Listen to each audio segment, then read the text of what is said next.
अस्सलाम वालेकुम क्लास, आवाज़ आ रही है? वालेकुम सलाम मैम। जी मैम।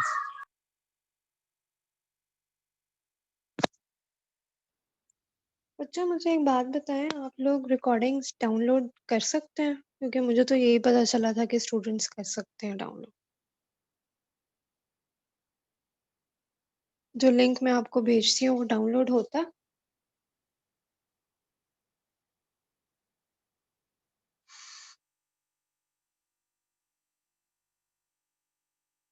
कोई जवाब देगा मुझे इस बात का? यस मैम, होता है। अच्छा, तो मैंने आप लोगों को पहले एक दिन भेजा था कि मैंने सारी रिकवर की थी, लेकिन वो विदिन अ वीक एक्सपायर हो जानी थी। मैंने डाउनलोड तो कर ली है, लेकिन उनको अपलोड करना, एडिट करना, फिर नेट का इश्यू होना, वो सारी एकदम अपलोड नहीं होती और मुझे बहुत सारे और भी काम होते हैं, ठीक है? आप लोगों के एग्ज़ाम्स हैं, मेरे पास सेक्शंस हैं। तो अब मैं एक-एक निकाल के नहीं कर सकती, मैं अपलोड करूँगी लेकिन मुझे टाइम लगेगा ये करने में, इसलिए आप लोग आपस में कोऑर्डिनेट कर लें। आई होप कि लोगों ने की होंगी डाउनलोड। तो आप अपने व्हाट्सएप ग्रुप होगा आप लोगों का, उसमें कोऑर्डिनेट करें, एक-दूसरे से रिकॉर्डिंग्स शेयर करें। ठीक है?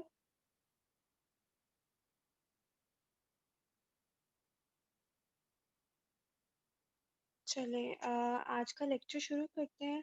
हम लोग एक्स-रेज़ पढ़ रहे थे, वही कंटिन्यू होगा। और रिगार्डिंग योर एग्ज़ाम मैंने आप लोगों से पूछा था अभी आज में या कल तक इंशाल्लाह टाइम फाइनलाइज़ हो जाएगा, बट जो डेट्स होंगी वो आपकी थर्सडे, फ्राइडे और सैटरडे इस तरह बनेगी। वो 31st, 1st एंड 2nd इस तरीके से बनती है नेक्स्ट वीक की। तो थर्सडे वाला टाइम तो यही होगा 5 पीएम वाला, और फ्राइडे, सैटरडे वाला हो जाएगा डिसाइड। और लेक्चर्स भी अल्ट्रासाउंड तक होंगे, मैं आप लोगों को एग्ज़ैक्टली सारा मेल बना के भेज दूँगी।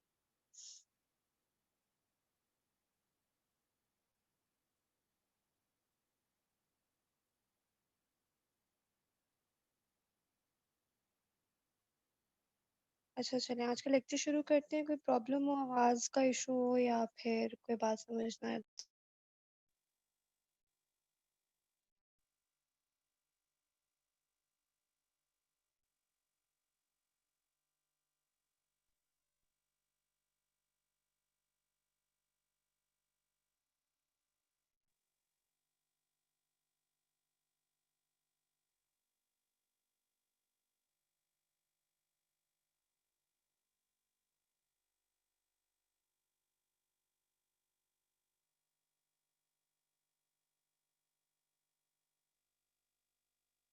जी 12 लेक्चर्स हैं, मैं आपको कन्फर्म कर दूँगी। अल्ट्रासाउंड पूरा उसमें अ, नंबर जो हैं वो मैं आपको एक दफ़ा रीचेक करके सारी मेल में बता दूँगी। ठीक है? इसमें अल्ट्रासाउंड तक इंक्लूड करना था मैंने। चलें लेक्चर शुरू करते हैं। बच्चे लेक्चर नहीं कम हो सकते हैं, रेडियो के कोई इतने लेंथी लेक्चर्स नहीं होते, बहुत छोटे-छोटे से टॉपिक्स हैं और आपने फाइनल्स भी देने हैं, पढ़ना तो आपको पड़ेगा ही। अच्छा जी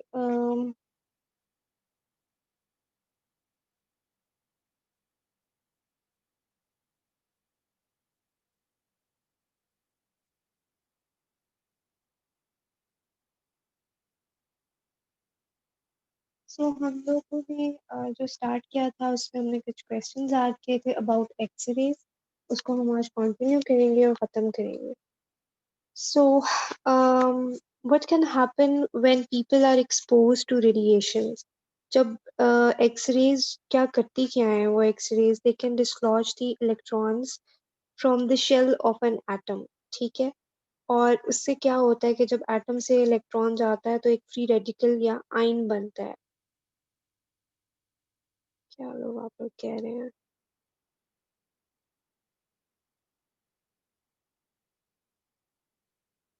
Let me continue the lecture, then we will talk about it. अच्छा।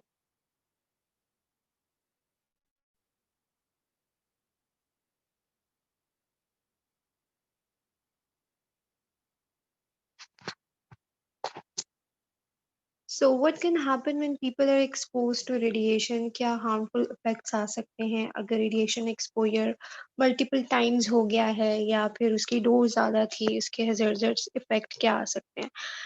Basically, what do X-rays do? They can dislodge the electrons from an atom. जब वो किसी atom से, molecule से, body mass से टकराएंगी, वहाँ से electron लेके एक फ्री रेडिकल बना देती है। फ्री रेडिकल क्या होता है? It is an unstable molecule जिसमें एक एक्स्ट्रा इलेक्ट्रॉन है, जो उसने किसी एटम से टकरा कर ले लिया था। ठीक है? और फिर अब फ्री रेडिकल्स ने स्टेबल होने के लिए अपना एक्स्ट्रा इलेक्ट्रॉन किसी और मॉलिक्यूल को ट्रांसफर कर देना होता है within the cells of the body. जब वो ट्रांसफर करेगी इलेक्ट्रॉन, उसके रिजल्ट में जिसको हम फ्री रेडिकल इंजरी की फॉर्म में कह सकते हैं कि it will result in permanent damage to the protein, DNA, and other vital molecules of the body. Among the ill effects reported from radiation exposure are birth defects. अगर pregnant lady थी तो जो foetus है उसमें birth defects develop हो सकते हैं, cancer हो सकता है एंड कैटरेक्ट्स हो सकते हैं which is an I condition. So there's a site written here www.nrc.gov. इस पे जो है वो मज़ीद इस बारे में इंफॉर्मेशन है about the radiation damage. You can look for it as well. So next, our concern is what that there are special consideration for children or not. Yes, there are. Children जो होते हैं they are more vulnerable to radiation. Why? Because of their rapidly dividing cells. वो grow कर रहे होते हैं, उसमें growth rate उनमें ज़्यादा होता है. And incompletely differentiating cells क्यों होंगे? जब rapidly dividing cells होंगे तो वो properly differentiate नहीं करते. So, to be sure that your pediatric, adolescent, and young adult patients इन सबको they should be shielded, जिसमें हम lead aprons use करते हैं और along with the radiation जब फिजिशियन जो है वो ऑर्डर देगा कि एक्सरे करवाना है तो उसके साथ उसकी एसेसरीज भी मंगवाई जाती हैं जिसमें these aprons should also be um, used. So, gonadal shielding should be used for anyone in the reproductive age, and this can range from age of 10 years to 70 years. And when in doubt, always shield. For medical personnel, जो students हैं या internees or residents, they should be using the thyroid shield as well, in addition to the protective body apron. So usually ये होता है कि जब x-rays के लिए जाते हैं तो पेशेंट के साथ उनके अटेंडेंट भी आ जाते हैं और उनको रोकना चाहिए, ठीक है? एक्स-रे रूम के अंदर सिर्फ पेशेंट और टेक्नोलॉजिस्ट या अटेंडेंट जो पर्सनल है, मेडिकल पर्सनल है वो होना चाहिए और सबको कवर्ड होना चाहिए proper. How do I order an x-ray? So being a physician जब एक्स-रे को ऑर्डर किया जाता है तो उसका एक तरीका होता है जिसमें एग्ज़ाम्पल दी हुई है. सो आपने पेशेंट का नेम लिखना है और अपना जो भी फिजिशियन होगा वो अपना नेम लिखेगा और उस पे वो जो एक्सरे करवा रहे होते हैं उसकी कोई रीज़न होती है ऑब्वियसली तो उसका डायग्नोसिस ऊपर लिखा होना चाहिए कि वो किस डाउट में किस डायग्नोसिस के लिए एक्सरे करवा रहा है. फॉर एग्जांपल एडमिटिंग डायग्नोसिस था निमोनिया या डिहाइड्रेशन. अगर निमोनिया के लिए कर रहा है तो जो एक्सरे ले रहा होगा वो उस चीज़ को फोकस में रखेगा. डाइट को मेंशन किया जा सकता है और डायग्नोस्टिक स्टडीज़ में लेबोरेटरी टेस्ट भी आ सकते हैं और इसकी इमेजिंग भी है जिसमें आपके एक्स-रेज़ आएँगे और एक्स-रेज़ का पूरा व्यू उस पे लिखा होना चाहिए जैसे पोस्टीरियर एंटीरियर व्यू है और साथ में lateral chest x-ray to rule out pneumonia. So this is how it should be ordered. कि आप देखना क्या चाह रहे हैं और उसका व्यू कौन-सा है. This is important. Is there an optimal way to view a radiograph? अब आपके हाथ में आ गया, आपने उसको देखना क्या है और कैसे देखना है. The conventional way to view any radiograph is as if you're looking at the patient in the anatomical position में, ठीक है? सो आपके हाथ में एक्स-रे है तो आपको ऐसे फ़ील होना चाहिए कि सामने आपके पेशेंट है. जिसमें मैंने आपको पहले ही बताया था कि आपकी जो राइट साइड होगी वो पेशेंट की लेफ्ट साइड होती है बेसिकली. तो एक्स-रे पे आप पेशेंट को देख रहे हैं. हॉस्पिटल या क्लिनिक में जो है वो PACS picture archival and communication system भी हो सकता है। इसमें कंप्यूटर स्क्रीन होती है जिसके ऊपर एक्स-रेज़ जो है वो देखे जा सकते हैं। If you are viewing the conventional X-ray films, always use a dedicated view box. Holding films up to an overhead light is a great way to miss something. अगर आपने फ़िल्म्स ऊपर पकड़ के हम देख रहे हैं और पीछे एक लाइट है, ठीक है, बल्ब सोर्स है, लाइट सोर्स है, तो जब रूम के अंदर एक्सेसिव लाइट होगी, तो आप एक्स-रेज़ ठीक से नहीं देख सकते। यूजुअली आप हॉस्पिटल सेटिंग में देखेंगे एक स्क्रीन लगी हुई होती है जिसके ऊपर एक्स-रे लगा दिया जाता है और उसपे उस स्क्रीन पे देखा जाए, लेकिन इसको प्रेफ़र किया जाता है कि उसको डार्क रूम में देखा जाए, स्क्रीन के ऊपर लगा के इन अ डार्क रूम, ताकि उसके ऊपर एक्सेसिव लाइट की वज़ह से आप चीज़ें मिस ना कर दें। So that is also important when you are looking for an x-ray. Also you should always read the name on the x-ray कि जिस पेशेंट का आप देखना चाह रहे हैं, आप उसी पेशेंट का ही देख रहे हैं या नहीं देख रहे। और उसकी जो है वो पोज़ीशन क्या है, ठीक है, एनाटॉमिकल पोज़ीशन होनी चाहिए और उसका राइट लेफ्ट आपको पता होना चाहिए। सो um, once you have identified the shadow of a structure, whether it is a normal anatomic structure or pathology, carefully examine it for the size, shape, position and density. For example, आप chest x-ray chest देख रहे हैं या उस पे आपने x-ray chest पे heart देख लिया, तो आपने उसका एनाटॉमिकल स्ट्रक्चर देखा कि वो नॉर्मल है या कुछ पैथोलॉजिकल है, उसका साइज़ देख लिया कि साइज़ से ज़्यादा एनलार्ज तो नहीं है या अपने साइज़ से छोटा तो नहीं है, उसकी शेप, उसकी पोज़ीशन एंड इवन डेंसिटी।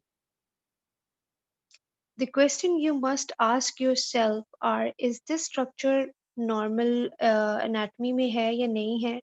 ये abnormally लार्ज है या स्मॉल है? इसके बॉर्डर्स जो हैं, जैसे हार्ट के बॉर्डर्स आप देख रहे हैं, तो can its border be recognized so that a measurement of size can be made? What is the shape of the structure? इसकी लोकेशन क्या है और अपनी नॉर्मल पोजीशन पे है या डिस्लोकेट हुआ है? फॉर एग्जांपल ट्रेकिया अगर आप देखें और आपको लग रहा है कि वो नॉर्मल पोजीशन में सेंटर में नहीं है, मिड लाइन में नहीं है, शिफ्ट हुआ हुआ है टुवर्ड्स द राइट और द लेफ्ट, सो आपको इससे पैथोलॉजी पता चलेगी। And what is the radiographic density of the structure? जो हम लोग पढ़ चुके हैं कि जैसे एयर है तो वो बिल्कुल ब्लैक नज़र आती है, सॉफ्ट टिश्यू आपको ग्रेइश में नज़र आता है, बोन जो है वो आपको लाइट नज़र आएगी, लाइट ग्रे व्हाइटिश की तरफ जाती है और मेटल बिल्कुल ब्राइट व्हाइट होता है।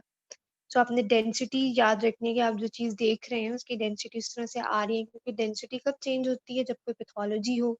जैसे हमने पिछले लेक्चर में देखा था कि अगर कैल्सिफाइड लिवर सिस्ट है तो लिवर जो है वो तो आपको ग्रेइश नज़र आना चाहिए, बट वो कैल्सिफाइड है, सो आपको वो लाइट कलर में नज़र आ रहा था।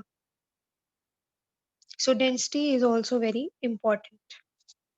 Basic concept analysis of any structure और mass on a radiograph. Size of the structure देखेंगे आप, उसकी शेप देखेंगे, पोज़ीशन देखेंगे और डेंसिटी देखेंगे। So there is a small note for malignant and benign mass. जो benign होता है in general, a mass or a nodule is more likely to be benign if it is small in size, smoothly marginated or calcified हो। और ऐसा mass या nodule which is large, irregular उसके margins हो और dense है लेकिन calcified नहीं है, so that is probably malignant. So this is also an important point.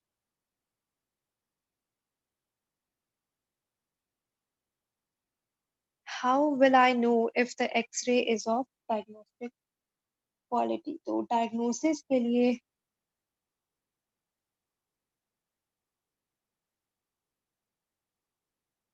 so you should ensure कि आपने diagnose करना और good quality image होना चाहिए। Usually government hospitals के जो X-rays होते हैं they are not of good quality और उस पे आप इतनी अच्छी, अगर quality अच्छी नहीं होगी तो उसका diagnosis नहीं अच्छे से होगा। क्वालिटी कम या ज़्यादा कैसे होती है? अगर ओवर पेनिट्रेशन हुई हुई थी उसपे, सब कुछ आपको व्हाइट नज़र आना शुरू हो गया, अगर अंडर पेनिट्रेशन थी एक्स-रेज़ की, ठीक है, और ओवर पेनिट्रेशन थी, एक्स-रे ज़्यादा जो है वो उसको एक्सपोज़ किया ज़्यादा, एक्स-रे पेनिट्रेट करेंगी तो सब कुछ ब्लैक नज़र आना शुरू हो गया। सो इसका मतलब है आप उसको ठीक से डायग्नोज़ नहीं कर सकते अगर उसकी क्वालिटी ठीक नहीं है। अच्छा, बच्चों अभी हम 5 मिनट का जो है वो ब्रेक लेंगे because of azaan on my side. चलिए let's wait for 5 minutes.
Okay, जी, getting back to the lecture.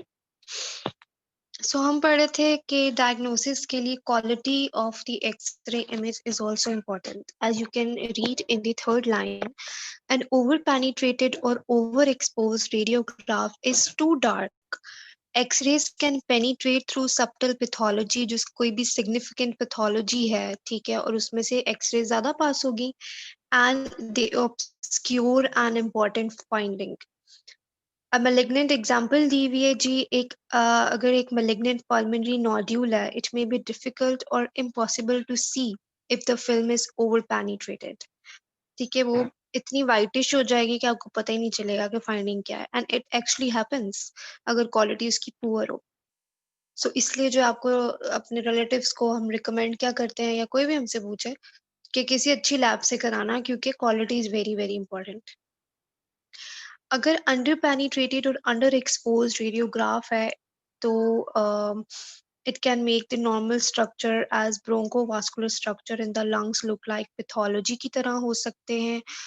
um, because अगर वो उसमें से एक्सरेज पास ज़्यादा कर जाएंगी तो वो डार्क हो जाएगा, और अगर कम पास करेंगी तो वो लाइट कलर का नज़र आएगा, और हो सकता है वो पैथोलॉजी वहाँ पे नहीं है लेकिन आपको लग रही है कि वो एक पैथोलॉजी है.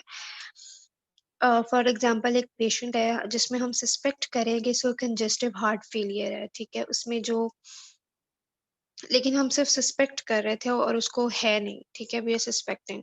लेकिन अगर वो अंडर पेनिट्रेटेड रेडियोग्राफ होगा तो उसपे लंग्स में अपीयर होगी, पैथोलॉजी अपीयर हो जाएगी. जब वो व्हाइटिश इन द कलर होगा तो उसके लिए अगर डाउट में था फिजिशियन, तो उसकी कंजेस्टिव हार्ट फेलियर की ट्रीटमेंट शुरू कर देगा. सो this is how it effects the diagnosis. ठीक है. The patient should be orthogonal to the X-ray beam. Orthogonal का मतलब होता है perpendicular at 90 degree to the X-ray beam on posterior anterior or anterior posterior view. This means that the beam enters the patient at 90 degrees and there is no patient rotation. Patient जो होता है वो static होता है, at 90 degree to the beam होता है. So you also have to look for the artifacts. This line जो है, this line should not be included on a well position पे है chest X-ray view. मैं इसको remove कर दूंगी.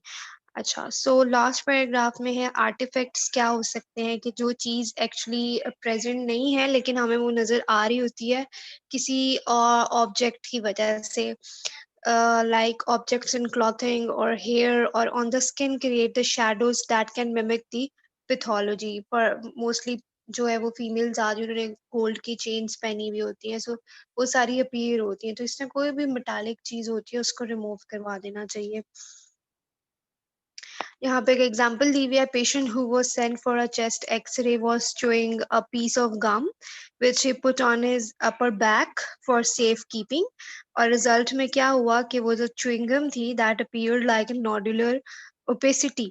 ठीक है, सो वो एक पैथोलॉजी की तरह नजर आ रही थी. सो इस तरह की हरकतें भी वो करते हैं. सो जो भी जब पेशेंट को एप्रन पहनाया जाता है उसको सारी इंस्ट्रक्शन पेशेंट को एक्सप्लेन करना चाहिए ताकि कोई आर्टिफैक्ट्स ना आए उसमें. This is an over penetrated x-ray chest, ठीक है, नॉर्मल था लेकिन over penetration of the x-rays की वजह से सारा ब्लैक हो गया. अब आपको कुछ नजर नहीं आ रहा, इसमें ऐसा लग रहा है कि इसमें एयर है, निमोथोरेक्स हुआ हुआ है, हालांकि ऐसा है नहीं. So this is how it misleads to the diagnosis. This is optimally penetrated chest x-ray जिसमें सारी जो फाइंडिंग्स है वो नॉर्मली नजर आ रही है. इसमें मस्कुलेचर भी है, रिब्स भी दिख रही हैं आपको.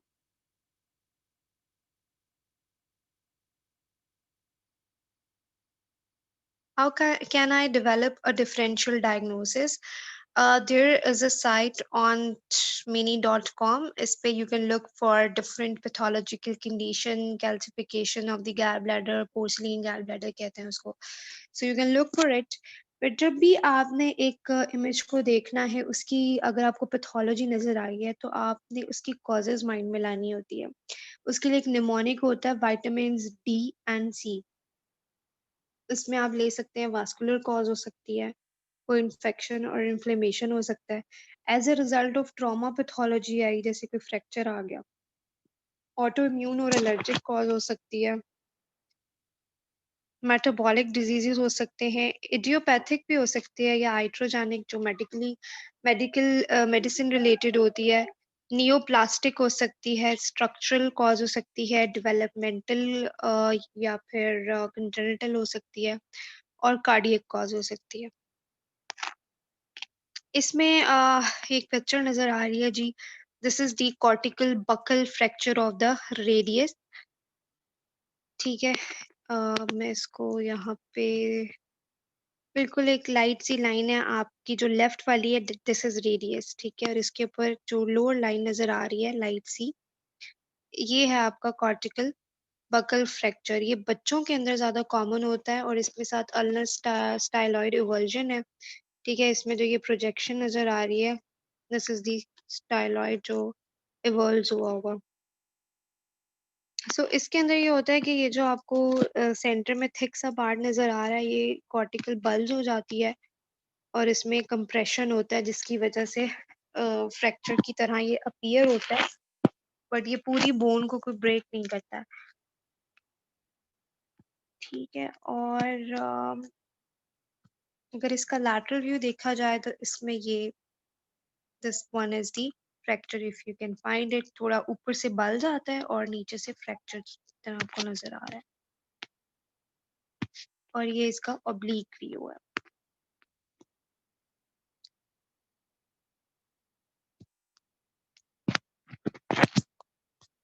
इसमें आपके पास रीजन क्या हो सकती है, आप सारी रीजन माइंड में ला सकते हैं। बहरहाल जो कॉर्टिकल बकल फ्रैक्चर होता है ना, ये होता है बच्चों के अंदर common when the child fall on hand, तो बेसिकली ट्रॉमा की वजह से हो रहा है ये।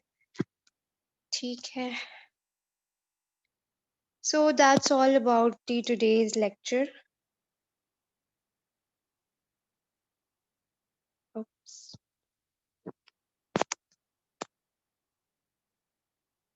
इसमें ये है कि जो एक्सरेज के हमने ये जो 2 लेक्चर पढ़े हैं, जब आप एक्सरेज को समराइज करेंगे, पूरा टॉपिक पढ़ेंगे, तो स्टार्ट में जो इसका इंट्रोडक्शन था उसमें भी काफ़ी चीज़ें थी, तो वो और ये दोनों लेक्चर आपने इंक्लूड करने हैं। ठीक है, ये पूरा एक टॉपिक बनेगा इस तरह से।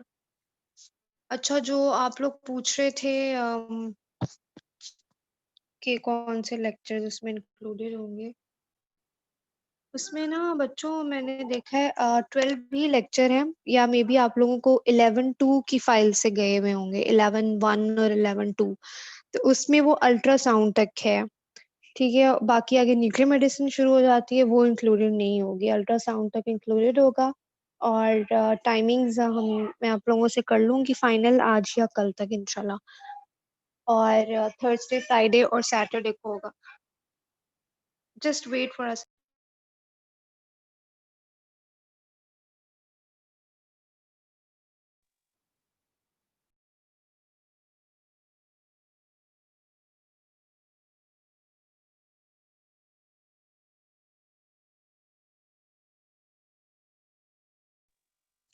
हाँ जी, सलमान रशीद, आप क्या पूछना चाह रहे हैं? अस्सलाम वालेकुम मैम। जी, वालेकुम अस्सलाम। मैम ये आप हमें जो सेशनल का एग्जाम होना है 20% का, ये आप उसके बारे में बता रही हैं हमें? जी, मैं उसी के बारे में बता रही हूँ। मैम ये अपकमिंग थर्सडे या कि नेक्स्ट थर्सडे तो आज है मैम, ये हाँ, इसकी तो डेट इससे क्या है? नेक्स्ट वाला ये मैम 31 दिसंबर। जी। मैम काइंडली सिलेबस ही कम कर दे। अगर आपने सिलेबस कम नहीं करना तो हमें टाइम थोड़ा ज़्यादा दे दे, क्योंकि बाकी भी हम वाइवाज दे रहे हैं क्विज के रिलेटेड। वाइवा यस मैम, बच्चे बहुत बाकी ज्यादा थे, है। तो ये भी आपको देना पड़ेगा, और काफी दिनों से मैं आप लोगों को ये बता रही हूँ, पिछले 2-3 मैम मैम हफ्तों से सिर्फ ये बात वाइवाज हम नहीं है, जरूर असाइनमेंट देंगे। भी बहुत ज्यादा जी जी, मिली हुई हैं। हम जरूर हाँ, देंगे, हम ये नहीं कह रहे हम असाइनमेंट नहीं भी है, देंगे, वाइवास भी है, बट बाकी आप थोड़ा टीचर सा के टाइम क्विजेस एक्सटेंड भी कर हैं। दें। टाइम एक्सटेंड कर दूंगा। नहीं, एक्सटेंड नहीं होगा, इसी डेट पे होगा। ठीक है, आप लोगों को ये भी पता था कि मिड्स होने, और मिड्स की जगह सेशनल रखे गए हैं, तो इसीलिए मैम इसका बाकी वेटेज टीचर्स ज्यादा। भी तो नहीं ना कोऑपरेट करते, वो भी सब अब एक ही डेट रख रहे हैं। 30 को सबने असाइनमेंट भी रखी हुई है, क्विजेस भी है, वाइवा भी है। तो ये सारे मैम सबने लास्ट डेट तकरीबन 30, 29 यस या मैम, 1 की कमिंग हुई है मंडे भी और वाइवा मैम है, तो फिर कितना टाइम मिलेगा हमें तैयारी के लिए? बीच में कोई असाइनमेंट वगैरह भी आ जाती होती है। बीच में क्या यार, हमें मिली हुई हैं। और किसी का कोई क्वेश्चन है या मैं बोल लूँ अब? बच्चों जी मैम, आप असाइनमेंट्स बोलें। और एग्जाम्स तो आपके सारे सब्जेक्ट्स के होने ही हैं, ठीक है? आप लोगों में से कुछ बच्चे पैथोलॉजी में भी होंगे, वो मैं ज़रूर आगे करूँगी क्योंकि उसका सिलेबस ज़्यादा है। लेकिन रेडियोलॉजी का मैं आप लोगों को काफ़ी टाइम से बता रही हूँ कि मैंने दिसंबर के एंड पे ले लेना है आप लोगों का। और दूसरी बात ये है कि असाइनमेंट्स हैं और हम लोगों को एक पैटर्न दिया गया है। अदरवाइज़ मैंने तो इसको वाइवा को ज़्यादा वेटेज दिया हुआ था, लेकिन अभी मैंने आप लोगों को असाइनमेंट नहीं दी है। एक मैंने असाइनमेंट देनी है, मैं आप लोगों को वाइवा के बाद दूँगी, so that you can go with it, उसके बाद असाइनमेंट करेंगे। बाकी आपके जितने भी सब्जेक्ट्स हैं आपने वो करने तो हैं, पेपर तो आपके सबके इकट्ठे आने ही हैं। सो उसमें मैं कुछ नहीं कह सकती। आप लोगों के ये कोई इतने बड़े टॉपिक्स नहीं हैं, ठीक है? सेमेस्टर सिस्टम है आपका, आप लोगों को पता है, आप लोगों के सेशंस भी होते हैं, मिड्स भी होते हैं, आपको पहली दफ़ा नहीं एग्ज़ाम दे रहे हैं। तो इसमें अब ये इसी तरह ही चलेगा। मैंने आगे और भी एग्ज़ाम्स लेने हैं और मैंने उनको कंपाइल भी करना है। सिर्फ़ ये नहीं है कि मैंने एक ही सेक्शन को लेके बैठे रहना है। चलिए जी, अब मैं असेसमेंट शुरू करने लगी हूँ।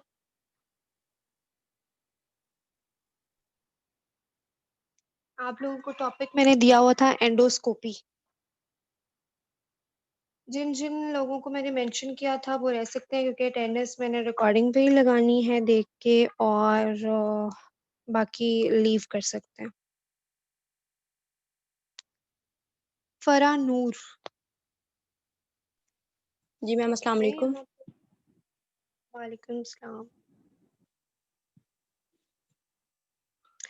बच्चा आप मुझे बताएं what is ERCP? Ma'am, ERCP stands for endoscopic retrograde cholangiopancreatography. It allows the pictures of the pancreas, gallbladder, and the related structures that we have taken. And it is also used for stent placement and biopsies. ठीक है, आप मुझे ये बताएं EGD क्या होता है? Ma'am, EGT stand for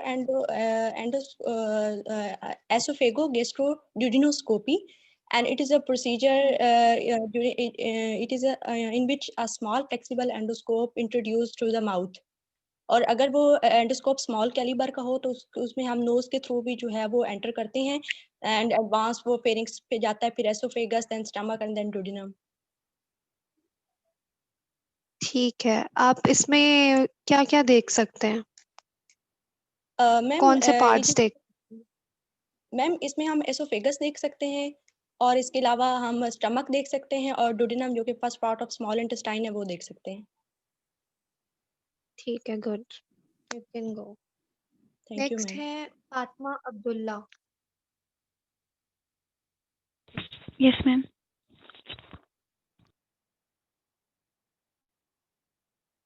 आप मुझे ये बताएं कि एंडोस्कोपी में हम जनरल एनेस्थीसिया कब देते हैं?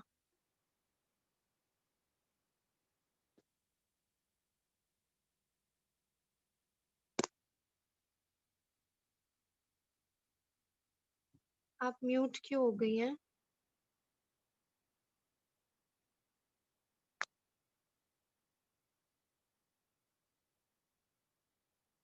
फुरकान मजीद।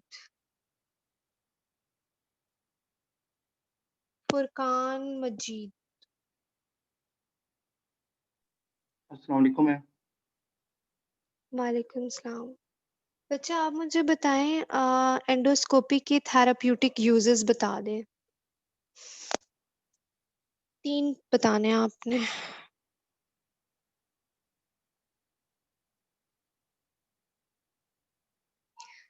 इतना टाइम नहीं मैंने आप लोगों को देना, आप लोगों को पता है ऑनलाइन क्या-क्या होता है, तो हमें अलाउड नहीं है कि हम ज़्यादा टाइम दें। You have to be quick.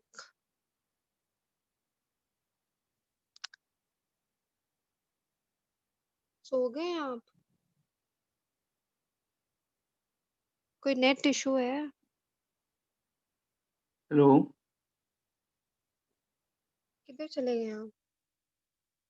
वो मैम रिकनेक्ट होने लगा था इधर सुबह से लाइट नहीं है इसी वजह से। अच्छा, आप मुझे ये बताएं what are the complications of endoscopy? 4 बतानी है। कॉम्प्लिकेशंस एंडोस्कोपी की? हाँ जी, 4 बता दें। मैम ये थी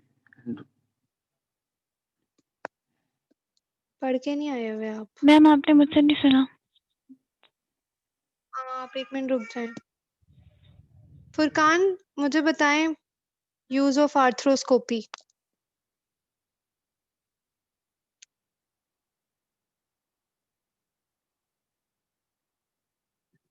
फातिमा अब्दुल्ला। Yes ma'am.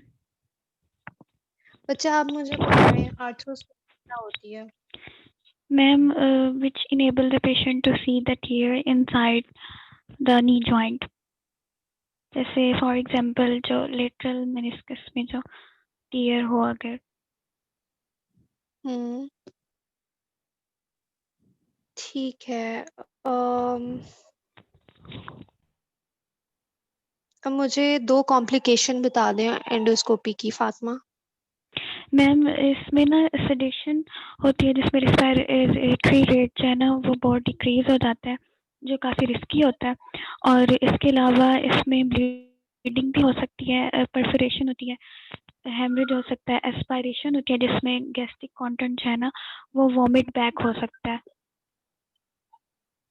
चलें, ठीक है, गुड। आप जाएं। नेक्स्ट है Ghania Khan. Yes ma'am. 1 minute, आप okay 1 ma'am. Minute wait. Okay ma'am.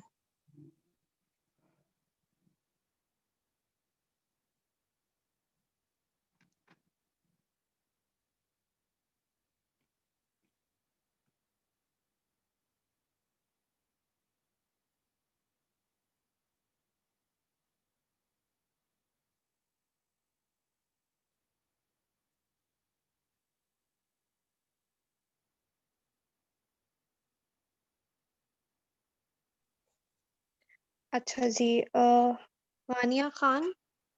जी मैम।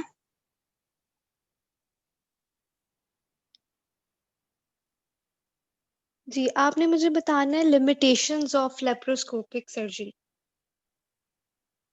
मैम इसकी लिमिटेशंस में आता है कि ये ना मैम इसमें डायरेक्ट होता है, लेप्रोस्कोपी में डिफिकल्टी होती है, होम्योस्टासिस में लार्ज स्पेसिमेंस होते हैं, और इसमें न्यू टेक्निक्स पर रिलायंस किया जा सकता है, और इसमें ये डायरेक्ट रिमोट विजन है। ठीक है, ये हैंड और आई कोऑर्डिनेशन से होती है, इसकी ये लिमिटेशन। ठीक है,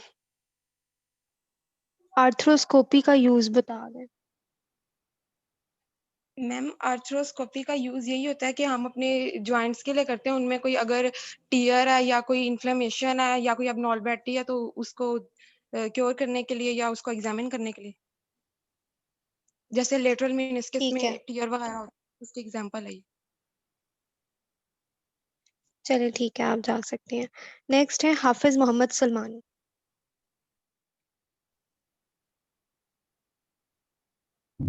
है यहाँ पर? Yes ma'am. आप मुझे एंडोस्कोपी के 4 डायग्नोस्टिक यूजेस बता दें।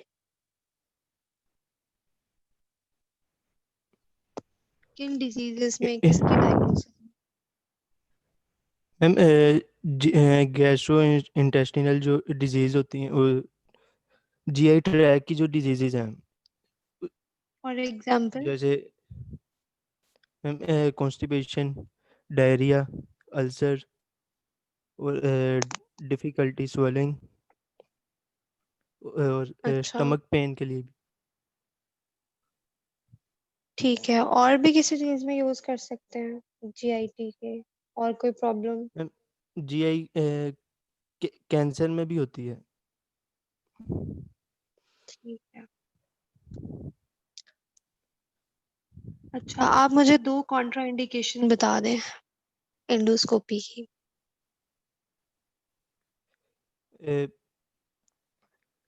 इसमें पॉसिबल परफोरेशन और एंटीकोगुलेशन,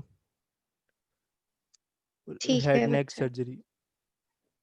ठीक है। चले जी, नेक्स्ट है हिना खालिद। Yes ma'am. अच्छा, आप मुझे बताएं कि एंडोस्कोप की मेंटेनेंस के बारे में बता दें, आपने कैसे इसको मेंटेनेंस रखनी है? Ma'am, endoscope are expensive and complex to should be stored safe place. इसे वर्टिकली हैंग किया जाता है ताकि इसमें एयर की पार्टिकल ट्रैप ना करें, डस्ट पार्टिकल्स ट्रैप ना करें। Must be check and kept in safe place. Channel blockage होती है, इन्फेक्शन कंट्रोल और शाफ्ट प्रोटेक्शन, राइजिंग, ड्राइंग और स्टोरिंग, ये इसकी मेंटेनेंस में है। मुझे बताएं ईआरसीपी के बाद क्या कॉम्प्लिकेशन डेवलप हो सकती है?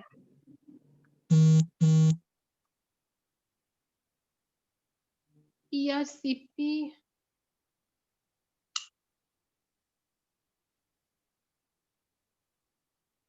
चलें, ठीक है। नेक्स्ट है इकराम शरीफ।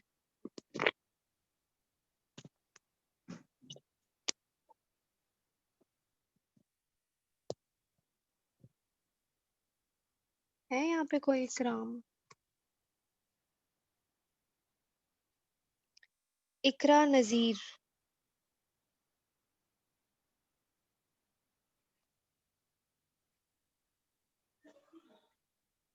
इकरा नजीर। इरम ताहिर। Yes ma'am. आप मुझे बताएं व्हाट इज रिजिड एंडोस्कोप?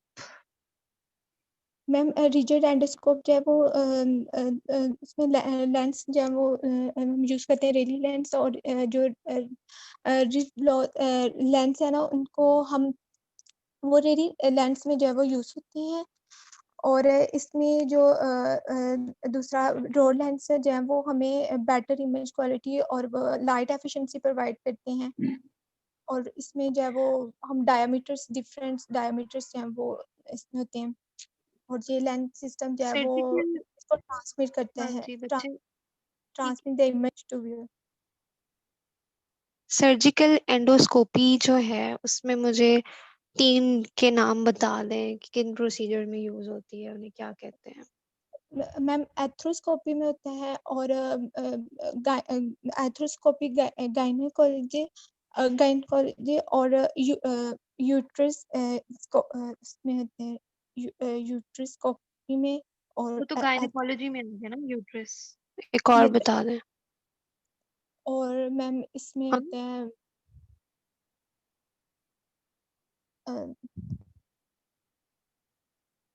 एथ्रोस्कोप। अच्छा, आर्थ्रोस्कोपी का यूज बता दें।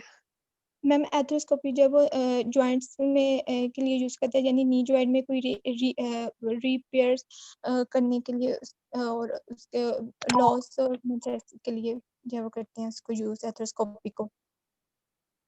ठीक है। नेक्स्ट है कशफ मकसूद। Yes ma'am. अच्छा, आप मुझे यूजेस बता दें 4 लेप्रोस्कोपिक सर्जरी के। उसमें बेनिफिट्स होता क्या है है? इम्प्रूव कॉस्मेटिक होता है, उसमें रिड्यूस पोस्ट ओपी पेन हो जाती है, उसमें रिड्यूस ब्लड लॉस हो जाता है, स्मॉलर इंचेस लगते हैं, और रिटर्न टू होम क्विकर और रिटर्न टू वर्क क्विकर,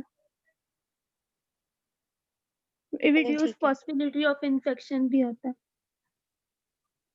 चलें, ठीक है बच्चे। नेक्स्ट है जी खतीजा नवाज।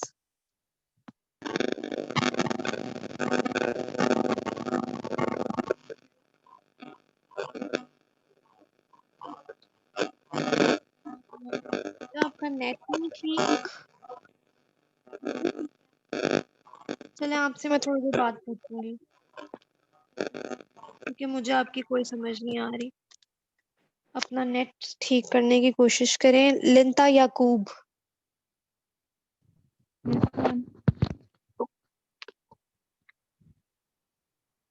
Yes ma'am. आप मुझे बताएं व्हाट इज कैप्सूल एंडोस्कोपी?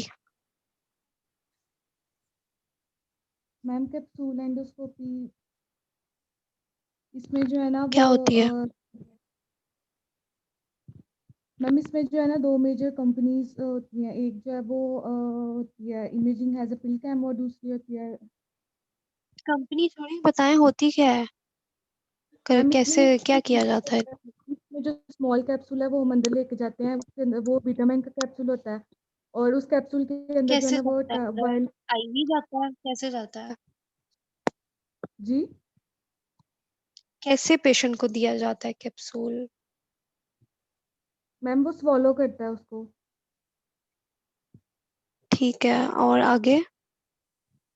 और इसमें कैमरास होते हैं जो कि स्मॉल इंटेस्टाइन तक जाते हैं और इमेजेस जो है ना वो फिर देन डिवाइस में जो है ना वो रिकॉर्ड होती हैं और वो मॉनिटर पे जो है वो show करती अच्छा, मुझे इसके यूजेस बता दें कैप्सूल एंडोस्कोपी के। है।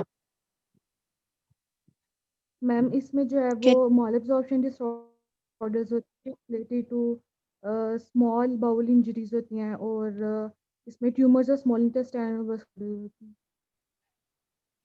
हाँ, और एक और बता दें जिस डिजीज में हम इसको यूज कर सकते हैं। कौन सी डिजीज में यूज करते हैं? सॉरी? क्रॉन्स की।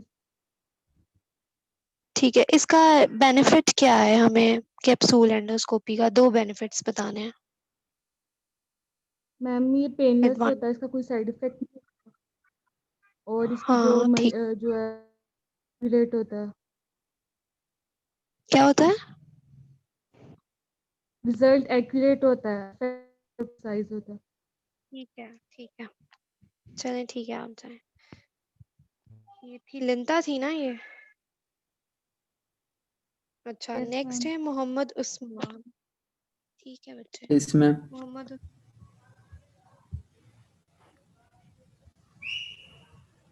आप मुझे बता दें क्या बताएंगे आप?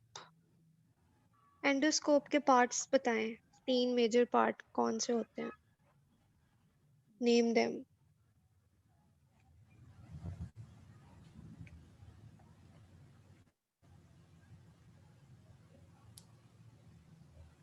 Mohammad Usman. connector section, control section and insertion section. जो इंसर्शन सेक्शन है उसके बारे में मुझे बताएं, उसका क्या फायदा है?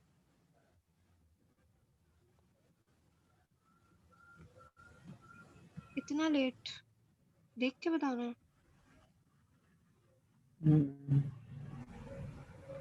बच्चा आप मुझे बताएं लेप्रोस्कोपिक सर्जरी क्या होती है?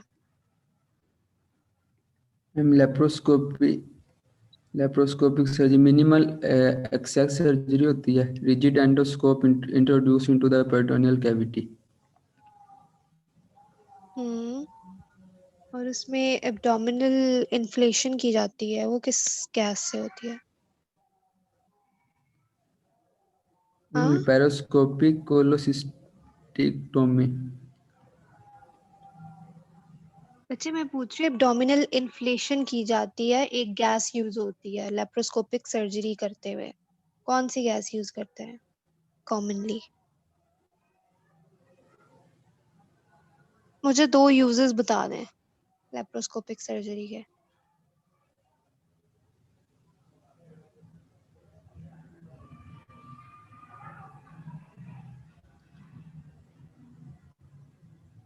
माहा अदील।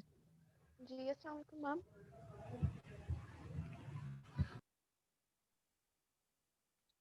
हेलो जी जी मैम। आप मुझे बताएं। हाँ जी, आप मुझे ये बताएं कि कैप्सूल एंडोस्कोपी में इसके जो पार्ट्स हैं उनके नेम्स क्या हैं? मैम कैप्सूल एंडोस्कोपी के हाँ जी। मैम काफ़ी हमारे इसके पास इसमें हमारे पास काफ़ी पार्ट्स आ जाते हैं जिसमें हमारे पास क्या कहते हैं ऑप्टिकल डोम आ जाता है, हमारे पास लेंस होते हैं, लेंस होल्डर जो होते हैं। उसके अलावा हमारे पास सीमोस इमेज सेंसर होते हैं जो कि बहुत ही हाई क्वालिटी इमेज हमें देती हैं। उसके अलावा LEDs and there is a battery antenna होता है, और उसके अलावा हमारे पास एक ट्रांसमीटर होता है जिसको हम ASIC ट्रांसमीटर कहते हैं। अच्छा, ये जो एसिक ट्रांसमीटर होता है ये क्या करता है? मैम ये बेसिकली हमारी बैटरी के पीछे लगा हुआ होता है, जिसमें हमारे पास दो इलेक्ट्रोड्स होते हैं जो कि बेसिकली कनेक्टेड होते हैं उसके लिए, तो ये उसके लिए यूज होता है। ठीक है। मुझे कैप्सूल एंडोस्कोपी के एडवांटेजेस बेनिफिट बता दें 3। Ma'am 3 advantages. अच्छा ठीक है मैम, इसमें एक तो हमारे पास ये होता है कि इसमें पेनलेस होता है, इसमें हमारे पास कोई पेन नहीं होता, कोई साइड इफेक्ट एज सच नहीं होते। और दूसरा ये है कि क्योंकि इसका साइज बहुत छोटा होता है, so it can easily move in the digestive system. और दूसरा ये है कि जिसके मैंने पार्ट्स बताए थे जिसमें सीमोस था, तो उसकी वजह से जो हमारे पास जो इमेज आती है वो बहुत ही हाई क्वालिटी की होती है। तो उसकी ये 3 एडवांटेजेस और बेनिफिट्स हैं। चलिए ठीक है, गुड। आप जा सकती हैं। नेक्स्ट हैं माहीन जफर। Yes ma'am. बच्चा, आपने मुझे 4 लिमिटेशंस बतानी है कैप्सूल एंडोस्कोपी की। ओके मैम, इसकी लिमिटेशंस एक तो एनाटॉमिकल लिमिटेशंस हो सकती हैं और दूसरी टेक्निकल लिमिटेशंस हो सकती हैं। अगर एनाटॉमिकल लिमिटेशन की बात करें तो मैम इसमें हम ओबीस पेशेंट्स में यूज़ नहीं कर सकते प्रोसेस, और इसके अलावा ये जो हमें व्यू देता है बहुत ही ज़्यादा ऑब्स्ट्रक्टेड व्यू होता है, और अगर इसके पाथवे में अगर कोई ऑब्स्ट्रक्शन आती है तो वो वहाँ से पास नहीं कर सकता। और इसके अलावा मैम ये पेरिस्टालसिस होती है, तो इस वजह से ये जो कैप्सूल है ये बहुत स्लोली मूव करता है डाइजेस्टिव ट्रैक्ट में से। और इसकी जो टेक्निकल लिमिटेशंस मैम वो भी बताऊँ? हाँ, बता दें। Okay ma'am. 2 बता इसके दें। टेक्निकल लिमिटेशंस के ये हैं कि ये इमेज क्वालिटी तो इसकी अच्छी होती है, लेकिन फाइबर ऑप्टिक के मुकाबले में इसकी जो इमेज क्वालिटी है वो इतनी बेहतर नहीं होती। और दूसरा ये कि इसके जो रिजल्ट्स होते हैं, इसकी इमेज को देखना और उसके रिजल्ट्स को इंटरप्रेट करना हर किसी के बस की बात नहीं होती, और इसके लिए बहुत ही ज़्यादा ट्रेंड ऑब्जर्वर जो होता है वो हमें चाहिए होता है। और दूसरा ये कि इसकी लोकेशन और इसकी मूवमेंट को हम कंट्रोल नहीं कर सकते, और ना ही इसे हम बायोप्सी वगैरह कर सकते हैं। ठीक है बच्चे, गुड। आप जा सकती हैं। ओके मैम, नेक्स्ट थैंक हैं यू। जी मलाइका ताहिर। Yes ma'am. आप क्या सुनाएंगी मुझे? मुझे बताएं फ्लेक्सिबल एंडोस्कोप क्या होता है? उसके पार्ट्स मैम बता दें। फ्लेक्सिबल एंडोस्कोप जो है वो इसके पार्ट्स बताने हैं मैम। इसके हाँ। इसमें हमारे पास कंट्रोलर आ जाता है। इसके अलावा इसमें 2 जो है वो वैल्व्स होते हैं। एक वाटर सक्शन वाल्व, एक वाटर एयर वाल्व होता है, एक सक्शन वाल्व होता है। इसके अलावा इसमें एंगुलेशन नॉब्स होते हैं जिसकी वजह से हम एंडोस्कोप को मूव करवा सकते हैं अप एंड डाउन और राइट और लेफ्ट। इसके अलावा आगे इसमें इंस्ट्रूमेंट चैनल होता है और इंसर्शन सेक्शन होता है, जिसमें हम क्या करते हैं कि पेशेंट में हम जो हमने इंसर्ट करना होता है वो ये पार्ट होता है। इसके लास्ट पे बेंडिंग सेक्शन होता है और लास्ट पे डिस्टल एंड होता है। डिस्टल एंड पे हमारे पास ऑब्जेक्टिव लेंस आ जाते हैं और लाइट गाइडेड लेंस आ जाते हैं और नोजल्स होते हैं। ठीक है, अब मुझे 2 कॉन्ट्रा इंडिकेशंस बतानी है आपने एंडोस्कोपी की। कॉन्ट्रा कब आप इंडिकेशन नहीं करें? हम अगर पॉसिबल परफोरेशन है, यानी पेशेंट में पहले ही हमें पता चल रहा है कि परफोरेशन हुई है, यानी टीयर इन द गट वाला है, तो उसमें हम नहीं करेंगे। इसके अलावा हम हेड एंड नेक सर्जरी में नहीं करते। एंटीकोगुलेंट यानी उनमें क्लॉटिंग फैक्टर्स जो नहीं होते, उनमें ब्लीडिंग के चांसेस ज्यादा होते हैं, इसलिए हम उनमें ये एंडोस्कोपी नहीं करते।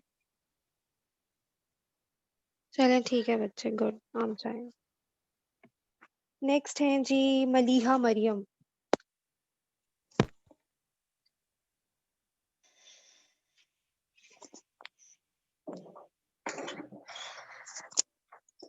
Hello ma'am. हाँ जी। जी मैम पूछ। Tell me something about gut preparation for endoscopy. Ma'am gut preparation में क्या होता है कि हम जो है डाइजेस्टिव ट्रैक्ट जो है उसको एग्जामिन करते हैं, और 6 to 8 आवर्स की हम लोग इसमें फास्टिंग रिक्वायर्ड होती है। और जो हमें इसमें ये होता है कि जो कोलोन स्टूल होता है वो क्लियर होना चाहिए, ताकि किसी भी तरह की मतलब वो ना हो, मतलब कोई इशू ना हो। और और लेक्सेटिव दी जाती है 1 दिन पहले प्रोसीजर से। इसमें हम जो सेडेशन देते हैं वो आईवी दी जाती है या oral? Ma'am IV. General anaesthesia कब देंगे हम एंडोस्कोपी में? मैम ये हम यंग चिल्ड्रन को देते हैं या बहुत कॉम्प्लिकेशन प्रोसीजर हो, कॉम्प्लेक्स प्रोसीजर हो कोई भी, तब दिया जाता है जनरल एनेस्थीसिया। सिर्फ उन्हीं को दिया जाता है, स्पेशल सर्कमस्टांसेस में दिया जाता है बस। ठीक है, गुड, आप जा सकती हैं। Okay, thank you ma'am. अल्लाह हाफिज। नेक्स्ट है अल्लाह हाफिज मैमूना तारिक। Yes ma'am. बच्चा आप मुझे बताएं ईआरसीपी का यूज क्या है? ईआरसीपी का बेसिकली ये जो ईआरसीपी होता है ये एंडोस्कोपी रेट्रोगेट क्लोंजियो पेनक्रियाटाइटिस पेनक्रियाटाइटोस्कोपी होता है। इसमें पेनक्रियास गॉल ब्लैडर वगैरह की पिक्चर्स जो हैं वो मतलब उससे रिलेटेड स्ट्रक्चर्स को हम लोग एंडोस्कोप करते हैं, व्यू करते हैं, इनके बारे में स्टडी करते हैं। इसका नेम दोबारा बताएं। ये बायोप्सी के लिए होती हैं और उसके बाद से पेनक्रियास और गॉल ब्लैडर और उसके रिलेटेड स्ट्रक्चर्स के बारे में ये हमें व्यू देती है। अच्छा, इसको सही तरह प्रोनाउंस करें। ERCP stands for endoscopy retrograde cholangiopancreatoscopy. Pancreatography होती है, पेंक्रियाटाइट जो पेंक्रियाटाइटिस की तरफ चली जाती है। जी मैम। आप बताएं एक कॉम्प्लिकेशन बताएं ईआरसीपी की। ईआरसीपी की एक कॉम्प्लिकेशन इसमें पेनक्रियाटाइटिस हो सकता है, परफोरेशन ऑफ हो सकती है पेनक्रियाटाइटिस में आफ्टर द ईआरसीपी। मुझे बताएं कैप्सूल एंडोस्कोपी से आप बायोप्सी कर सकते हैं या नहीं? No ma'am. चलें ठीक है, ओके जा मैम। सकते हैं। Next Sajjad.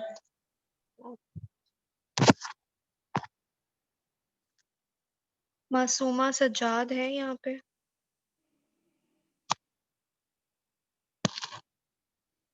Momina Abdul Qadoos.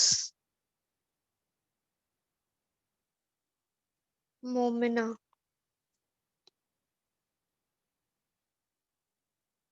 Momina unmute yourself.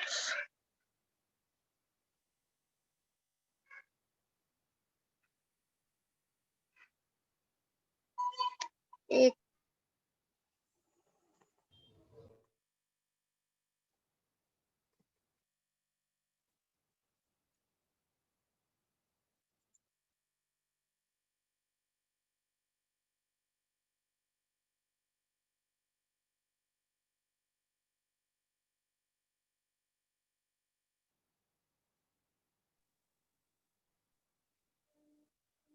बच्चा आप अनम्यूट ही नहीं हो रही हो।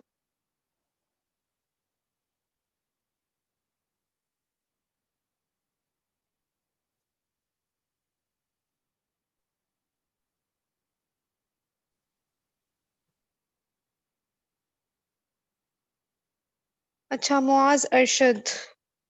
जी मैम, अस्सलाम वालेकुम। वालेकुम सलाम।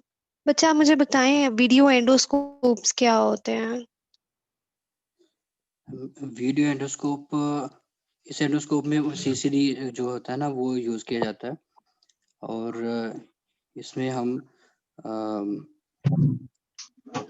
मतलब इसमें ये जो इसकी जो शेप होती है वो बिल्कुल फाइबर एंडोस्कोप जैसी होती है और सीसीडी इसमें जो होता है वो कपल चार्ज जो होता है वो उसमें यूज़ की जाती है, वो चिप उसके टिप पे लगी हुई होती है और इसमें जो टू एंड फ्रो वायरिंग इसकी होती है और इसके एडवांटेजेस में इसमें ये होता है कि जो क्वालिटी होती है वो as compared to flexible fibre optic जो इंस्ट्रूमेंट्स होते हैं उनके एज़ कम्पेयर टू देम ये बहुत अच्छी होती है और इसमें इसकी अगर हम लिमिटेशंस की बात करें तो इसमें डायरेक्ट व्यू नहीं होता फाइबर ऑप्टिक की तरह, इसमें हमें मॉनिटर यूज़ करना पड़ता है और इसका जो हम डायमीटर देखते हैं वो लेस देन 5 mm हम नहीं देख सकते। ठीक है, मुझे एक क्वेश्चन का जवाब दे दें कि लेप्रोस्कोपिक सर्जरी में एब्डोमिनल इन्फ्लेशन की जाती है, एक गैस यूज की जाती है, कौन सी गैस इसमें होती है? वो कार्बन डाइऑक्साइड यूज़ करते हैं। ठीक है, ओके, समझ सकते हैं। मोमिना आप अनम्यूट हो गई हैं या नहीं? मैम मुझसे और भी पूछना है या बस? नहीं, आप जाएं बच्चे। Okay, thank you ma'am. Mohammed Abdullah. Yes ma'am. अस्सलाम वालेकुम। वालेकुम सलाम। हाँ जी बच्चे, आपने मुझे यूजेस बताने हैं लेप्रोस्कोपिक सर्जरी के 4। Okay ma'am. मैम इसको हम मेनली यूज़ करते हैं, तो ये मिनिमल एक्सेस होती है इसमें सर्जरी की, ये तो बात है इसमें। ये इंट्रोड्यूस करवाई जाती है पेरिटोनियल कैविटी से। ठीक है, इसकी स्मॉलर इंसाइशन होती है इसमें, इम्प्रूव कॉस्मेटिक्स हैं इसकी, रिड्यूस ब्लड लॉस आ ये जाता है इसमें। अच्छा, यस मैम। स्मॉलर इंसिजन बोला आपने, ठीक है? Yes ma'am. इसमें ये फायदा होता है ना ठीक है, स्मॉलर और इंसिजन कि आपको सिर्फ वो स्पेसिफिक कट्स लगाने पड़ते हैं, जिस वजह से ब्लड लॉस कम होता है और पेन पोस्ट ऑपरेशनल, ऑपरेशन के बाद जो पेन होती है वो बहुत रिड्यूस्ड होती है। आप जल्दी से जल्दी घर आ सकते हो। इन्फेक्शन के जो चांसेस होते हैं वो बहुत कम होते हैं। ठीक है, अब आप मुझे 2 लिमिटेशंस बता दें लेप्रोस्कोपिक सर्जरी के। Yes ma'am. उसमें लिमिटेशन जो यानी कि इसमें ड्रॉबैक आ सकता है वो ये हो सकता है कि आपको रिलाई करना पड़ता है अपनी हैंड आई मूवमेंट के ऊपर। आप इससे ज़्यादा कुछ नहीं कर सकते। आपको देखना पड़ता है कि आपका थ्रू मॉनिटर आपको देखना पड़ता है और उसी तरह हैंड से कंट्रोल करना पड़ता है उसको। सेकेंडली ये कि इसमें हम हीमोस्टेसिस अगर हमारी बॉडी कर रही है उसकी फॉर्म में है तो वो डिफिकल्टी प्रोवाइड करेगी बॉडी टुवर्ड्स सर्जरी। इसमें डिफिकल्टी विद हीमोस्टेसिस, ब्लड को जो रोकना होता है वो प्रॉब्लमेटिक हो जाता है because you ma'am. Can not directly view. Yes, body चलिए ओवर ठीक है, रेट। Yes ma'am. चलिए ठीक थैंक यू। है। नेक्स्ट है मोहम्मद अमान लियाकत। Yes ma'am. यार एक मिनट स्टॉप करना। अस्सलाम वालेकुम मैम। वालेकुम सलाम। आप मुझे बताएं how does capsule endoscopy work? क्या प्रोसीजर क्या होता है, आपने पेशेंट को कैसे दिया और कैसे काम करेगी? मैम कैप्सूल एंडोस्कोपी बेसिकली हमारे पास एक छोटी सी डिवाइस है जो कैप्सूल की तरह है, जैसे विटामिन की पिल्स होती हैं ना, तो इसको हम पेशेंट्स के माउथ के थ्रू swallow करवाते हैं और ये ओवरऑल द बॉडी जो है वो हमारे टोटल डाइजेस्टिव ट्रैक्ट में मूव करता है और हमें जो है पिक्चर्स जो है ना डिफरेंट पार्ट्स की कॉन्टिन्यूसली जो है ना पिक्चर्स भेजता रहता है। इसका एक पार्ट होता है complementary metal oxide semiconductor, image sensor होता है, इसका रोल बता दें। मैम ये जो हमारे पास कॉम्प्लीमेंट्री मेटल ऑक्साइड सेमीकंडक्टर होती है, ये इमेज सेंसर होता है। ये जो है सबसे इम्पोर्टेंट पार्ट्स मैम हम इसे कह सकते हैं कैप्सूल एंडोस्कोपी का। ये बहुत जो है सेंसिटिव पार्ट होता है और प्रोड्यूस करता है हाई इमेज क्वालिटी, और ये मैम हमें 140 डिग्री पे जो है ना फील्ड ऑफ व्यू प्रोवाइड करता है पेशेंट के ऑर्गन्स का। तो एनाटॉमिकल लिमिटेशन बताएं कैप्सूल एंडोस्कोपी की। मैम कैप्सूल एंडोस्कोपी के एनाटॉमिकल लिमिटेशन में हमारे पास मैम अगर उसकी गैस्ट्रिक मोटालिटी कम है तो कैप्सूल जो है वो स्लोली मूव करेगा उसके जीआई ट्रैक्ट में, और दूसरा ये है कि अगर नर्विंग है तो ऑब्स्ट्रक्शन हो सकती है। आ सकते हैं। नेक्स्ट है मोहम्मद आमिर ताहिर। जी मैम, अस्सलाम वालेकुम। वालेकुम सलाम। आप मुझे बताएं कंट्रोल सेक्शन होता है एंडोस्कोप का, उसका क्या रोल है, क्या काम है उसका? रो सेक्शन पे ma'am air section, air water जो बटन लगे होते हैं, सेक्शन बटन लगा होता है और उसके ऊपर दो दूसरे बटन लगे होते हैं जो इसको लेफ्ट और राइट और अप डाउन जो मूव करवाते हैं, और उसके ऊपर आई पीस लगा होता है जिसकी वजह से वो जो आपकी आवाज नहीं आ रही। और और उसके ऊपर एक आई पीस लगा होता है जिसके जिसके जिसको क्लोज करके जो एंडोस्कोपिस्ट होता है वो इमेज देख सकता है क्लियरली। मुझे बताएं ईआरसीपी का यूज क्या होता है? ERCPU, जी मैम। ईआरसीपी का यूज बताएं। एंडोस्कोपिक रिट्रोग्रेड कोलेंजियो पैंक्रियाटिको स्कोपी है इसका मैम। तो ये इसमें मैम हम जो है ना पैंक्रियाज और ये जो गाल ब्लेडर और ये सारी चीजें इसमें एग्जामिन करते हैं, इनके अंदर कोई अगर डिसऑर्डर वगैरह हो तो। इसकी एक कॉम्प्लिकेशन बता दें। जी मैम। कॉम्प्लिकेशन एक बताएं ERCP। कॉम्प्लिकेशंस मींस सम आपने ERCP किया है, उसका क्या ड्रॉबैक हो सकता है, क्या प्रॉब्लम हो सकता है, एक बता दें। हेमरेज हो सकता है और डिसएडवांटेज। उसके बाद हेमरेज हो सकती है, परफोरेशन हो सकती है और एस्पिरेशन। अच्छा चले ठीक है, आप जा सकते हैं। नेक्स्ट है हाँ जी मोहम्मद अरसलान। यस मैम, अस्सलाम अस्सलाम वालेकुम मैम। जी मासूमा। मैं सॉरी मैम, मेरा ना बार बार नेट इशू बहुत तंग कर रहा है नेट, तो आप अगर मुझसे सुन लें आप काइंडली। अच्छा चलो ठीक है मोहम्मद अरसलान, आप थोड़ा सा वेट करें। मासूमा आप मुझे बताएं व्हाट इज सिग्मोइडोस्कोपी। क्या मैम, आवाज नहीं सी आ रही, दोबारा बोलिएगा। What is sigmoidoscopy. इसमें जो सिग्माइडोस्कोपी ये है कि inserted through the mouth for the view of oesophagus. Oesophagus. inserted through the inserted through the mouth for the view of esophagus। अच्छा बहुत ही गलत डेफिनेशन बता दिया है, बिल्कुल उल्टी बताई है। मुझे बताएं कॉन्ट्रा इंडिकेशंस एंडोस्कोपी की, 4 बतानी है। मैम दोबारा बोलिएगा। कॉन्ट्राडिक्शंस इसकी ये कि possible perforation, इसकी unwilling patients, anticoagulations, head neck surgery और medically unstable patients। Laparoscopic surgery की लिमिटेशंस बताएं 2। किसकी मैम? Laparoscopic surgery. इसकी जो है वो इसकी ये है कि इसकी लिमिटेशंस इसकी ये है कि लूज ऑफ टेक्टाइल फीडबैक और एक्सट्रैक्शन ऑफ लार्ज स्पेसिमेन, आगे difficulty with homeostasis.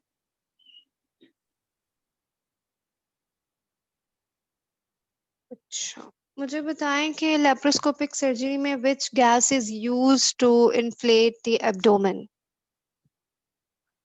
Which gas is used to ma'am to दोबारा इन्फ्लेट बोलिएगा। एब्डोमेन।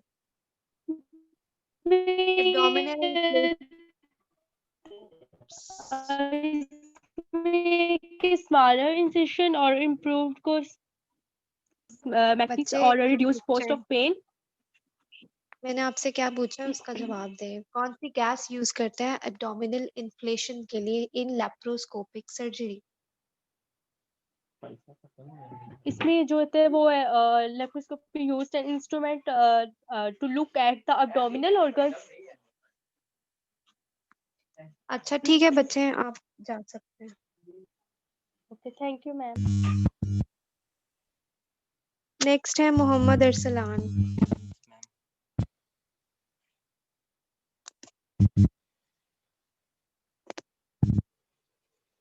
मोहम्मद अरसलान आवाज आ रही है आपको? Yes ma'am. बच्चे मुझे बताएं what is colonoscopy. Ma'am colonoscopy अगर हमने कोलोन की एंडोस्कोपी करनी हो तो तब हम ये यूज़ करते हैं, ये हम रेक्टम से या एंडोस्कोप इंसर्ट करते हैं। ठीक है और मुझे ये बता दें ERCP की कॉम्प्लिकेशन क्या हो सकती है। ERCP की कॉम्प्लिकेशंस मैम ये परफोरेशन हो सकती है, इसमें रिएक्शन ऑफ सेडेशन हो सकती है, इन्फेक्शन हो सकता है, ब्लीडिंग और pancreatitis.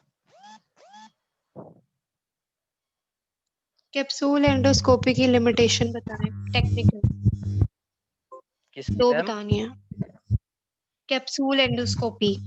Technical ma'am poorer quality होती है इसकी इमेजेस की, उसके बाद जो फाइंडिंग्स होती है वो अननोन होती हैं, सिग्निफिकेंस उसके बाद में इनएबिलिटी टू बायोप्सी और ट्रीट एनी पैथोलॉजी सीन। उसके बाद मैम इसकी पोजीशन जो होती ठीक है है वो बच्चे, कंट्रोल नहीं कर सकते हम। ठीक है बच्चे। Okay good, you can go. Next है मोहम्मद हामिद। अस्सलाम वालेकुम मैम। वालेकुम सलाम। Yes ma'am. आप क्या सुनाएंगे? मुझे ये बताएं, सर्जिकल एंडोस्कोपी के नाम बता दें, डिफरेंट जो हम प्रोसीजर में यूज करते हैं, 4 बतानी है। सर्जिकल एंडोस्कोप्स में हम्म, लेप्रोस्कोपी, आर्थ्रोस्कोपी और एंड्रोयूरोलॉजी और प्रोक्टोस्कोपी। मैम ठीक आवाज है। हाँ जी, बच्चा आ रही है। मुझे बताएं लेप्रोस्कोपिक सर्जरी के यूजेस 3 बताने हैं। मैम लेप्रोस्कोपिक सर्जरी जो है हम पेल्विक पेन और एब्डोमिनल पेन को आइडेंटिफाई करने के लिए और इसको डायग्नोस करने के लिए भी करते हैं। और अगर अल्ट्रासाउंड, सीटी, एमआरआई वगैरह के बाद हमें जो है डायग्नोस ना हो तो हम इसके बाद लेप्रोस्कोपी को प्रेफरेंस करते हैं। चलिए ठीक है बच्चे, आप जाएं। Okay, thank you. नेक्स्ट है Mohammad Kashif 061। Yes ma'am. What is EGD? Endoscopy में एक टर्म यूज होती है। Yes ma'am. ईजीडी क्या ये किस मैम ईजीडी जो है ना ये प्रोसीजर है जिसमें use for both diagnostic and therapeutic procedure. Ma'am इसको ये ईजीडी स्टैंड्स फॉर एसोफिगो गैस्ट्रोड्यूडिनोस्कोपी। इसमें एक स्मॉल फ्लेक्सिबल एंडोस्कोप को इंट्रोड्यूस किया जाता है माउथ में, फिर ये through pharynx, oesophagus, stomach, duodenum तक जाता है। ठीक है। मुझे एंडोस्कोपी के 3 यूजेस बता दें डायग्नोस्टिक। मैम एंडोस्कोपी को ये अपर गैस्ट्रोइंटेस्टाइनल डिजीज जो है, dyspepsia, non cardiac chest pain, उसको डायग्नोस करने के लिए इसको यूज करते हैं। और स्टोमक पेन, अल्सर वगैरह, गैस्ट्राइटिस। चलें ठीक है बच्चे, गुड, आप जा सकते हैं। Thank you ma'am. Mohammed Rafay. Mohammed Rafay है यहाँ पे? नहीं है। मोहम्मद शहीर। अस्सलाम वालेकुम मैम। वालेकुम सलाम। मुझे बता दें, how do you prepare for endoscopy? Ma'am how do you endoscopy prepare the patient? Ma'am 6 to 8 hour की हम उसे फास्टिंग करवाते हैं और क्या कहते हैं उसे लग्जेटिव देते हैं मोशंस के लिए, ताकि कोलन में कोई किसी किस्म के फ्रिक्शन ना आए एक दिन पहले और पेशेंट।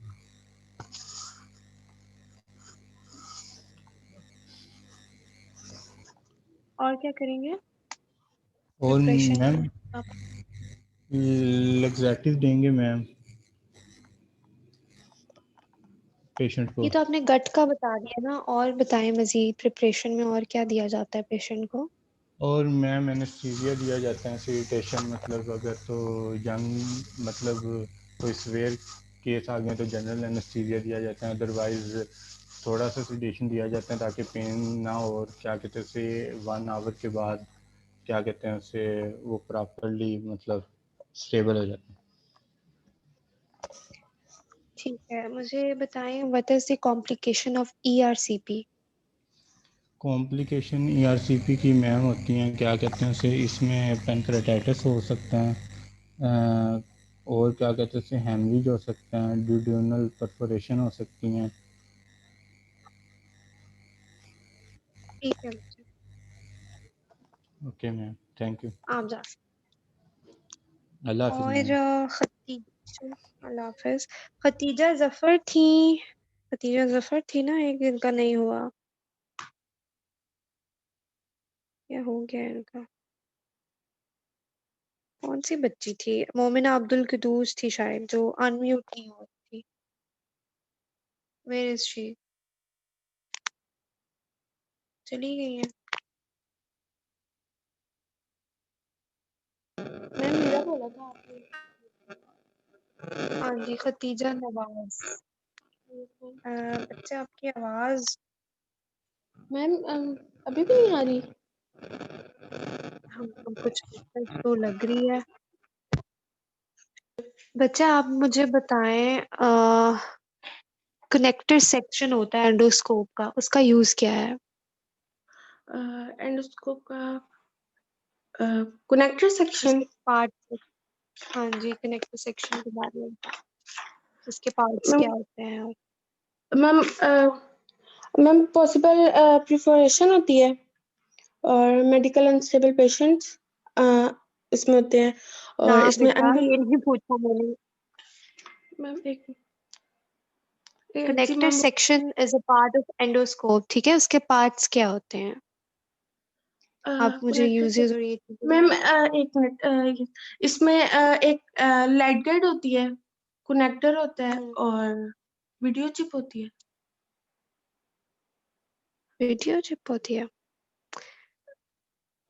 अच्छा चलिए मुझे बताएं, what is rigid endoscope?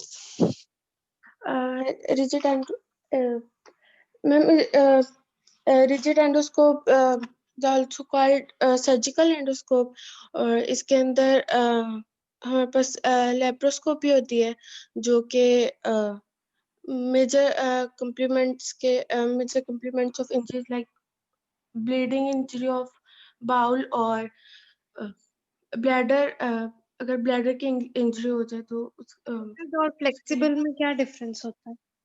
Yes ma'am rigid और फ्लेक्सिबल एंडोस्कोपी में डिफरेंस क्या होता है? मैम फ्लेक्सिबल एंडोस्कोपी हमारे पास इसमें हमारे पास दो पार्ट्स होते हैं, एक फाइबर ऑप्टिक होता है और वीडियो एंडोस्कोपी होती है। मतलब वो ज़्यादा रिलायबल होता है फ्लेक्सिबल एंडोस्कोपी रिजिड। आप मुझे बेटा यूजेस बता दें लेप्रोस्कोपिक सर्जरी के, 3 बताने हैं। यूजेस मैम इसमें हमारे पास स्मॉलर इंसेशन होती है और इसमें हमारे पास रिड्यूस ब्लड लॉस होता है और रिड्यूस पॉसिबिलिटी ऑफ इन्फेक्शन होती है और improved cosmetics. Uses of capsule endoscopy बता दें, 3।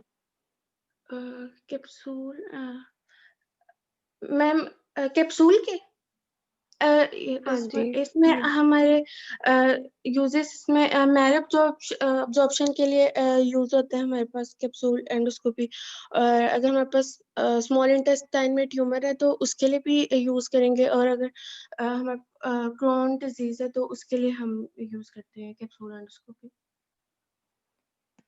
क्या हम कैप्सूल एंडोस्कोपी से बायोप्सी कर सकते हैं? मैम नहीं। चलें ठीक है बच्चे, आप जाएं। आपका नाम खतीजा नवाज है, राइट? जी मैम। मैम ठीक है। हाँ जी, कौन है ये? मैम मैम आप काइंडली जो वीकली टास्क नेक्स्ट आपने लेना है तो उसकी लिस्ट शेयर कर देंगे आज प्लीज। अच्छा ठीक है बच्चे, मैं कर दूंगी आज से। Okay ma'am, thank you. Okay बच्चों, अल्लाह हाफिज। कोई रह तो नहीं गया ना? जो रह गया वो है ही नहीं। ओके, अल्लाह हाफिज।